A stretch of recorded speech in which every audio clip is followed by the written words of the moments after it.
James and the Top Hat.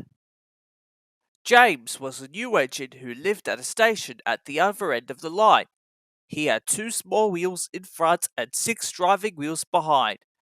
They weren't as big as Gordon's, and they weren't as small as Thomas's. "You're a special mixed traffic engine," the Fat Controller told him. "You'll be able to pull coaches or trucks quite easily." But trucks are not easy things to manage on his first day, and they had pushed him down a hill into a field. He had been ill after the accident, but now he had new brakes and a shining coat of red paint.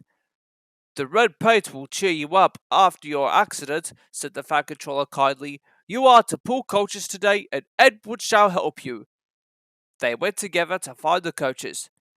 "Be careful with coaches, James," said Edward. "They don't like being bumped. Trucks are silly and noisy. They need to be bumped and taught to behave. But coaches get cross and will pay you out." They took the coaches to the platform and were both coupled in front. The Fat Controller, the station master, and some little boys all came to admire James's shining rods and red paint. James was pleased. "I am a really splendid engine," he thought, and suddenly let off steam. Wheesh!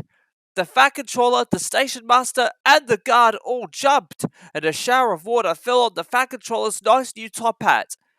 Just then the whistle blew, and James thought they had better go, so they went. Go on, he puffed to Edward. Don't push, puffed Edward, for he did not like starting quickly. Don't go so fast, grumbled the coaches, but James did not listen. He wanted to run away before the Fat Controller could call him back. He didn't want to stop at the first station. Edward tried hard to stop, but the 2 coaches in front were beyond the platform before they stopped, and they had to go back to let the passengers get out. Lots of people came to look at James, and as no one seemed to know about the Fat Controller's top hat, James felt happier. Presently, they came to the junction where Thomas was waiting with his 2 coaches. "Hello, James," said Thomas kindly. "Feeling better? That's right. Ah, that's my guard's whistle. I must go. Sorry I can't stop. I don't know what the Fat Controller would do without me to run this branch line." And he puffed off importantly with his 2 coaches into a tunnel. Leaving the junction, they passed the field where James had had his accident. The fence was mended, and the cows were back again. James whistled, but they paid no attention. They clattered through Edward Station Yard and started to climb the hill beyond.